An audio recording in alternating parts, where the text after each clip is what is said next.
강독 16번째 시간입니다. 우리가 몰트만의 책 임엔데 데어 암팡이라는 독일어 원서입니다. 번역을 절망의 끝에 숨어있는 새로운 시작 이렇게 풀어서 했습니다. 지금 우리는 2부 2장 4번에 세 번째 단락을 지금 보고 있어요.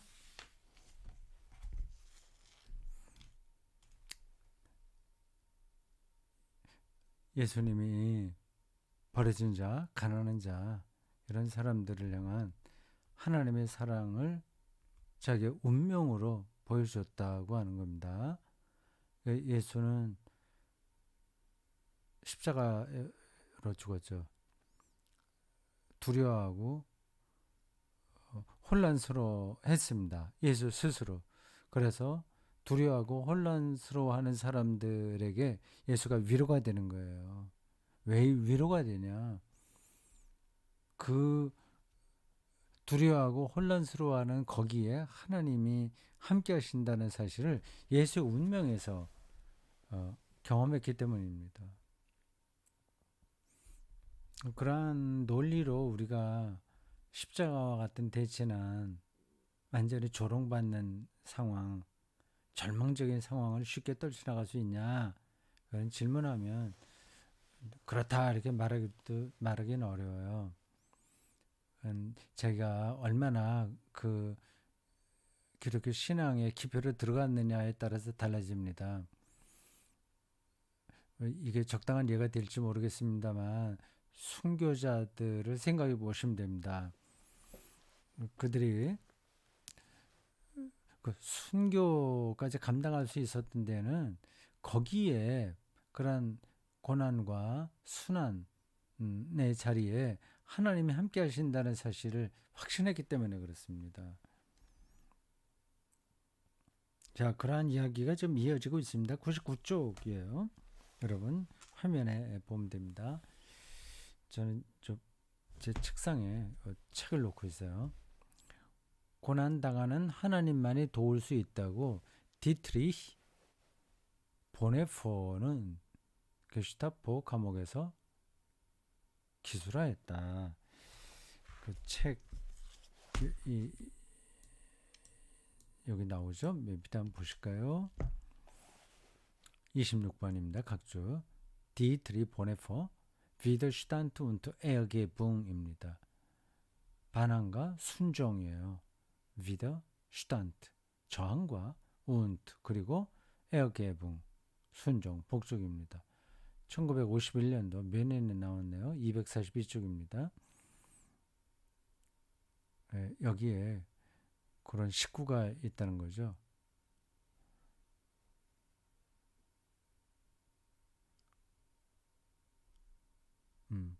크리스텐 stehen bei Gott in seinem Leiden. 그리스도인은 하나님 옆에 by God 옆에 in seinem Leiden 그의 고통 안에서 그 고통 안에 그 고통 안에 있는 하나님 옆에 선다. 왜요?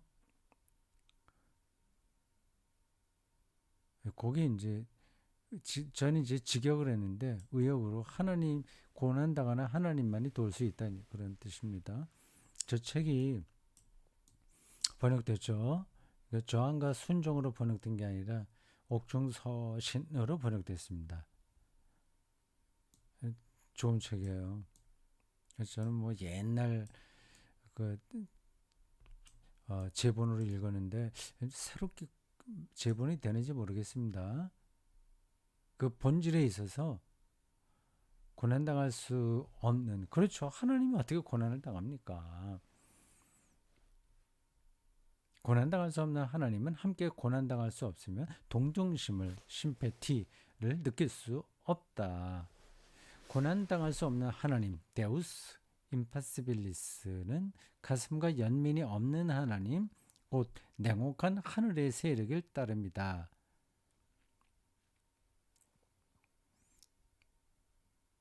예수가 헌신을 통해 신성을 나타내 보이는 하나님은 언제나 먼저 동정심을 갖고 우리를 도우신다. 동정심은 값싼 동정심하고는 다른 거예요. 감정적으로 치우친다는 뜻이 아닙니다. 그러니까 저런 표현들은 오해되기 쉬워요. 우리는 그런 단어들을 늘 인간 중심으로 생각하거든요. 하나님에게 동정심이 있냐 없냐 그렇게 말하는 것 자체가 좀 우습긴 합니다. 하나님에게 동정심이 있다고 말하죠. 지금 하고 있잖아요. 동정심이 없는 하나님은 이건 우리를 구원하지 못한다고 했으니까요. 근데 그 동정심이 우리가 생각하는 그런 동정심과 똑같냐? 그렇지는 않습니다. 그 하나님의 그 차원을 저런 우리 인간의 언어로 표현하고 있는 거예요. 근데 거기 가깝죠. 예. 우리가 생각하는 건 동정심에 가깝다고 볼 수는 있으나 똑같은 건 아니에요. 그러니까 고통을 당할 수 없는 분, 넘어가죠. 우리를 도우신다. 그 하나님은 버림받은 우리의 삶의 동반자이시다. 만약에 이렇다면 모든 그리스도 국가는 버림받은 나라들을 그리스도가 그렇게 하셨듯이 따라서 해야 됩니다. 그러니까 몰트만이 살고 있는 이 독일은 부자 나라잖아요. 비교적 미국에 비해서는 좀 그렇게 제국주의적인 성격이 적긴 하지만 좀 기독교 국가로서 타당하냐? 늘 오르냐? 하면 또 그렇지도 않아요. 다음의 내용은 59세의 대주교 오스카 아르놀프 로메로의 회심에 대한 체험이다. 어디 대주교죠? 그 사람이? 페루인가? 이 이름은 제가 이렇게 들었습니다만 자세하게는 모르겠습니다.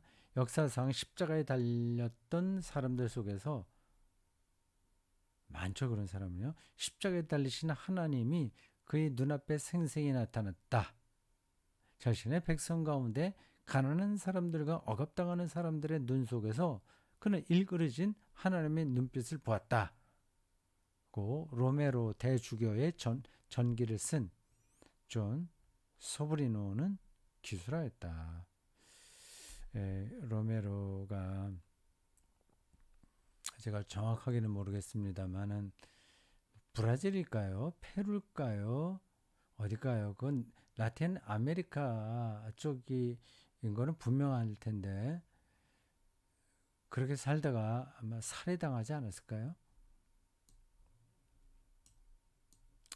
예수가 헌신을 통해 죄악의 희생자들과 자신을 동일시한다는 사실을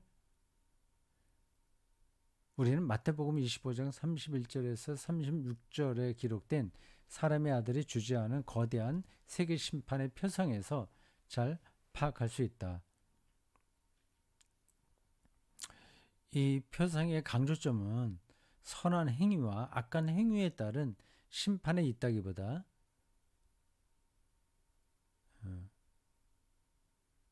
오히려 재림하는 사람의 아들이 굶주리는 자들, 목마른 자들, 이방인들, 헐벗은 자들, 병자들 그리고 감옥에 갇힌 자들과 자신을 동일시한다는 데 있다. 너희가 여기 내 형제 자매 가운데 지극히 보잘것없는 사람 하나에게 한 것이 곧 내게 한 것이다. 그 다음 쪽은 이미지 파일을 만들지 않았습니다. 조금 더 보겠어요. 그 비슷한 얘기가 이어집니다. 왜냐하면 내가 줄이고 목마르고 병들었기 때문이다. 지극히 보잘것없는 자에 대한 예수의 헌신 속에 보잘것없는 자에 대한 예수의 헌신 속에 사람의 아들 이건 마지막 때에 심판자로 오실 그를 가리키거든요. 우리말 성경에는 인자라고 번역되어 있습니다. 사람의 아들, 세계 심판자가 이미 현존한다. 음, 예수는 사람이 생전에 인류 역사의 희생자들인 이 사람들에게 어떻게 대했는지의 여부에 따라 심판을 행할 정도로 이들과 자신을 동일시한다.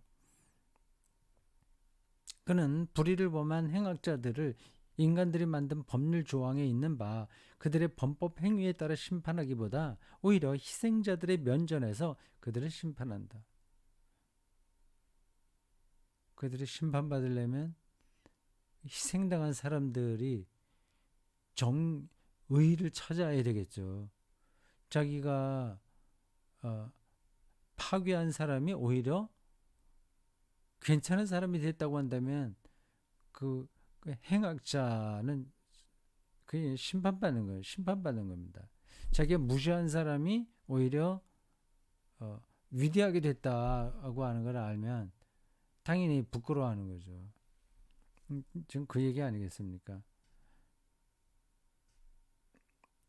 그는 행악자들과 희생자들 사이에서 심판한다. 행악자들은 희생자들과 자신을 동일시한 사람의 아들, 세계 심판자 예수에 맞닥뜨리게 되기 때문이다. 행악자들은 이 희생당한 사람들과 자기를 동일시한 세계 심판자인 예수를 맞닥뜨리게 되니까 그건 심판받는 거죠. 결국 희생자들은 행악자들의 심판자가 된다. 뭐 그래서 어떻다고 하는 건데 그 언제 그렇게 되는데 뭐 종말이 된다고 한다면 지금 살아있을 때는 아무 의미가 없다는 건가? 근데 그렇게 질문할 수 있어요. 그리고 우리가 살아가는 세상에서는 행악자들이 늘 그렇게 부끄러움을 당하지 않습니다. 그러면 이 신학은 늘 마지막 종말에 세계 심판자인 인자가 와서 가난한 자와 자기를 동일시한 것으로 인하여 행악자들, 그 가난하고 버림받은 사람들을 무시하고 그를 희생시킨 그들이 심판받는 것만 이야기하냐? 그런 질문이 가능하죠. 그렇지 않습니다. 이제 이런 관점들을 통해서 지금 오늘 우리가 어떻게 살아야 되느냐 하는 그 문제를 끄집어내는 거예요. 그래서 행악자들이 크게 부끄러움을 당하는 심판받는 그런 세상을 만들어야 되는 거죠. 그러면 가난한 자가 의를 찾아야죠. 그들이 더 이상 그 가난과 그 소외로 인해서 인간성을 상실당하지 않게 하는 게 중요합니다. 쉽게 말해서 인류대학을 나온 사람이나 고등학교를 나온 사람이나 연봉에서 큰 차이가 없으면 되는 거예요. 아주 구체적으로 제가 말씀드리면 그런 겁니다.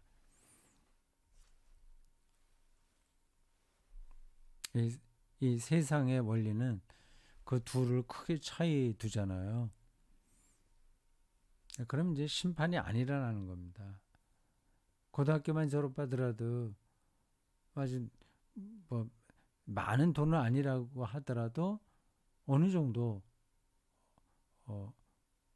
연봉을 받고 살 수 있게 하는 거, 그게 이제 하나님의 의의를 드러내는 일인 거죠. 그쪽을 향해서 이런 방향성을 갖고 투쟁하듯이 살아야 된다는 사실을 지금 말하려고 하는 겁니다. 그러니까 설교자들은 이러한 신학적인 마인드를 붙들고 실제 청중들한테는 우리가 어떻게 살아야 되는지까지 이야기할 수 있어야 되는 거죠. 뭐 살아가는 방법론을 하나하나를 다 이야기하려는 게 아니라 방향성을 정확하게 이야기해야 됩니다.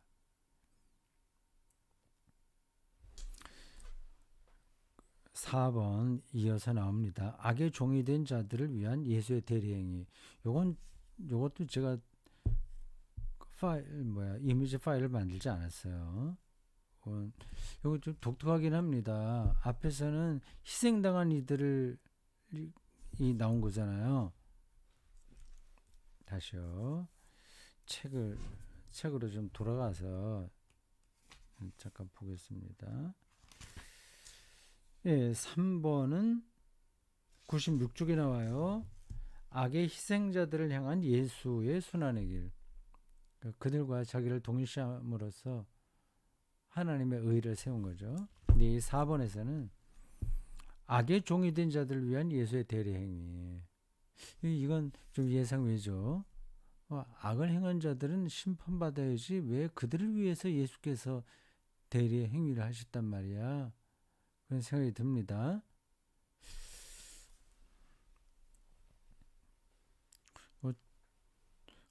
어떤 뜻인가 조금 그 본문을 읽어보겠습니다. 100쪽이에요.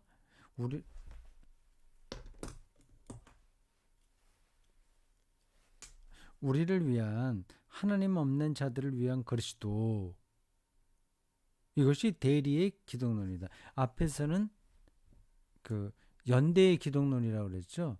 졸리다리테츠 크리스톨로기. 그래서 여기서는 페어 슈텔페어트레퉁스 크리스톨로기 대리. 슈텔페어트레퉁스 크리스톨로기. 약간 발음이 깨끗하지가 않네요. 슈텔페어트레퉁스 크리스톨로기이다. 신학 용어라서 참 좀 거리감이 느껴지죠. 개념적이라서 그렇습니다. 앞에서는 연대의 기독론, 여기서는 대리의 기독론. 앞에는 그리스도가, 예수 그리스도가 가난한 사람들과 솔리데리티, 연대한다는 거고, 여기서는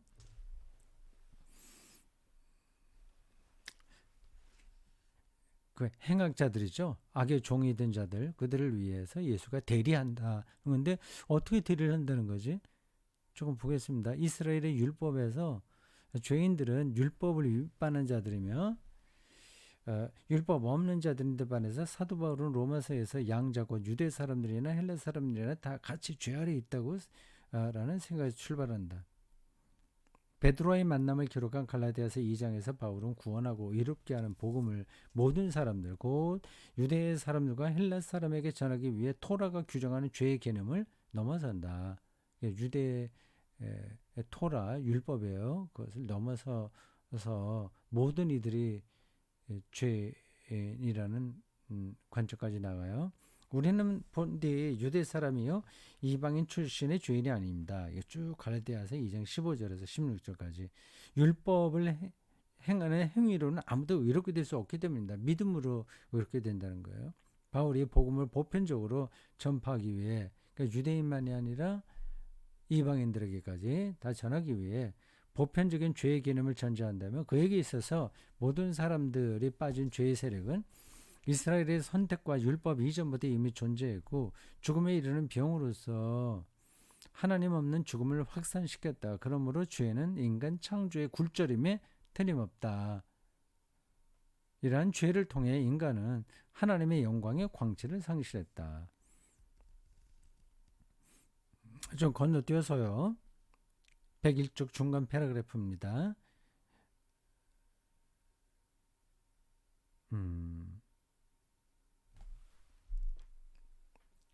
죄의 세력에 빠진 이 세상에 복음을 가져온 하나님의 의는 루터가 번역했듯이 하나님 앞에서 통용되는 의가 아니다. 오히려 하나님의 의는 불의한 자들에게 자신을 의로운 자로 입증하고 법의 보호를 받지 못하는 피조물들에게 권리를 보장하는 하나님 자신의 창의적인 의이다.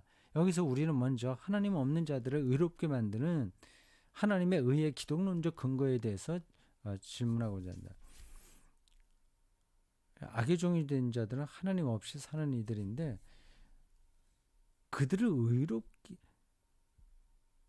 만드는, 하나님 없는 자들을 의롭게 만드는 하나님의 의의 기독론적 근거가 뭐냐.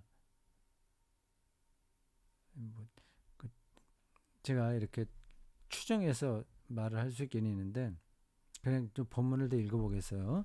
바울은 하나님의 의의 기독론적 근거를 예수의 헌신과 부활의 사건 속에서 이해한다. 예수는 로마서 4장 25절 우리 죄 때문에 죽고 우리를 의롭게 하려고 살아나셨습니다. 그리스도의 고난과 우리를 위한 죽음을 통해 우리의 죄가 용서된다. 그러나 그리스도의 우리를 위한 부활과 함께 비로소 우리의 의가 나타나게 된다. 그러므로 죄인들의 칭의는 그리스도의 부활과 우리를 영원한 생명으로 포용시키는 거듭남 속에서 비로소 완성된다. 예, 우리 죄를 대리해서 돌아가시고 죽음에서 부활하신 분이 예수이기에 이제 우리 이방인들 하나님 없이 살던 사람들도 율법을 행함으로써가 아니라 그를 믿음으로써 예수 그리스도를 믿음으로써 의롭다고 인정받는다 하는 거죠. 우리가 알고 있었던 그런 그 칭의론을 여기서 그 대리의 기독론 쪽과 연결해서 설명하고 있습니다. 어떻게 죄가 용서받을 수 있는가? 이 세상에 그 누구도 이미 일어난 일을 일어나지 않은 것으로 되돌릴 수 없다. 죄는 죄니까. 죄 증거인데 그걸 어떻게 없이 하냐 이거죠. 내가 예수가 대리해서 죽으심으로써 그를 믿는 자들은 죄가 없다 인정받는다. 이제 그 얘기겠죠. 지나갑시다. 103쪽을 다시 좀 보겠습니다. 103쪽. 자,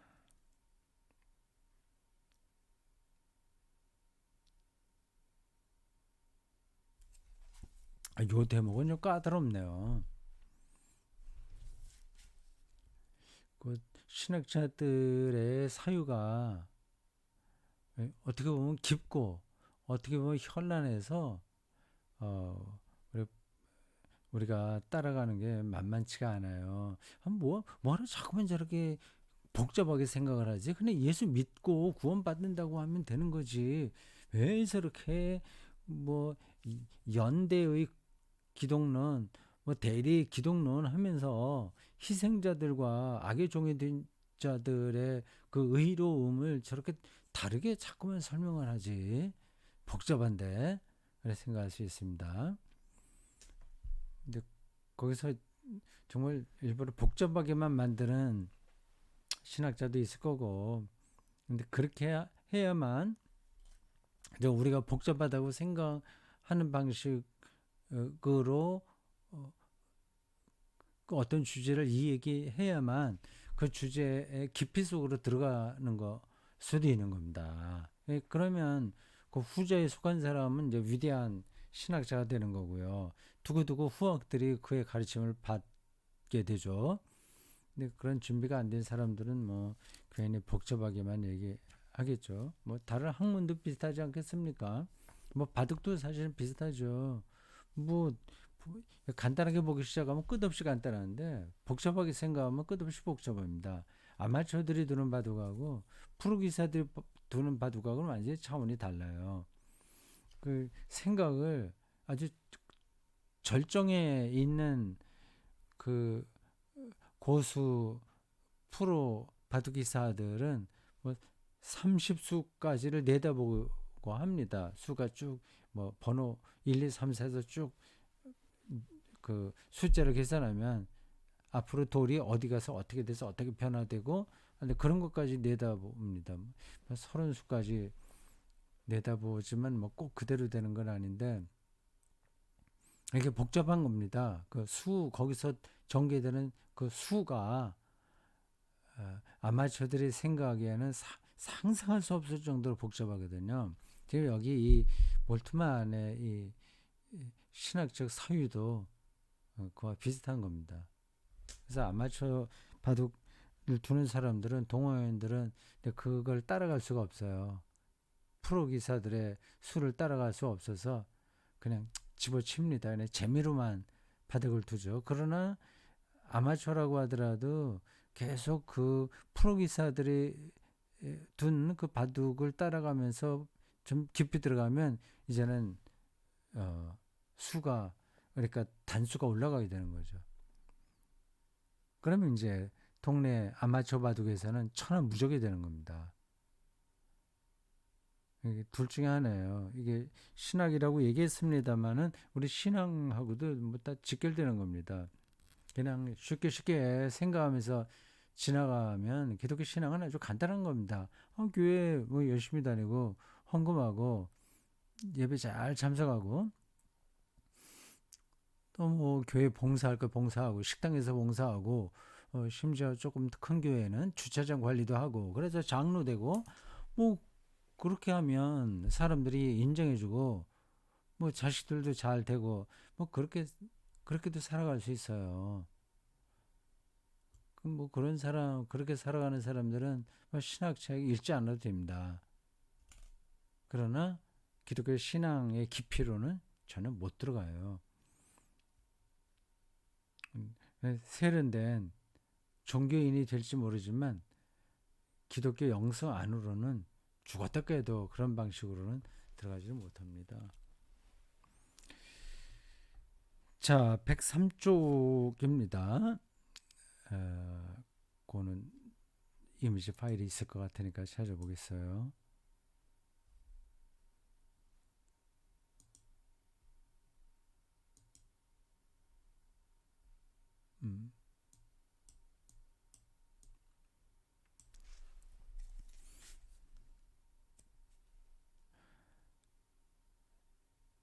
대리의 기독론의 후반부예요.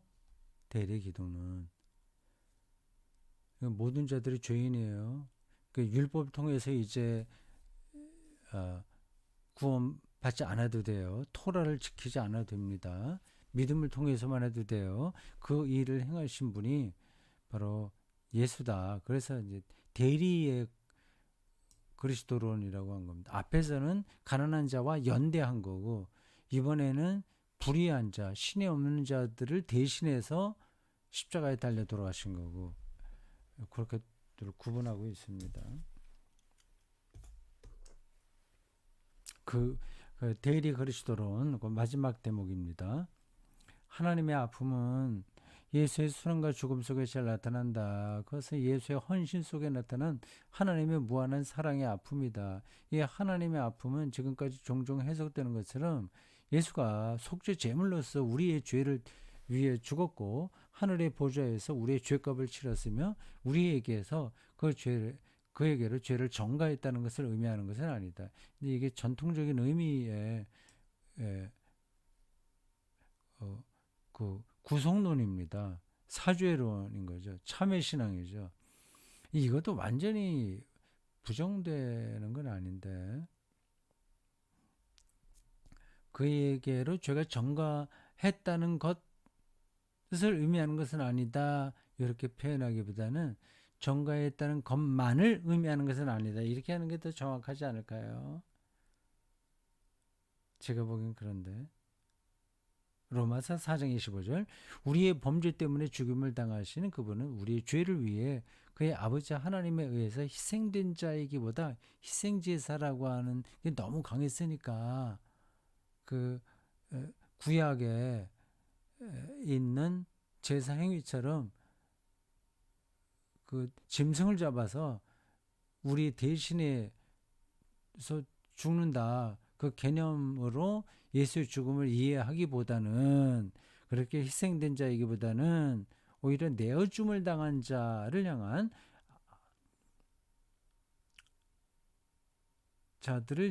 오히려 내어줌을 당한 자들을 향해 그 내어줌을 당한 자가 누굴 얘기하는데 하나님으로부터 보냄을 받은 자다. 이를 통해 하나님 자신에 의해 버림받은 상태의 심연 속으로 내려가며 하나님 없는 자들이 이방인들이죠.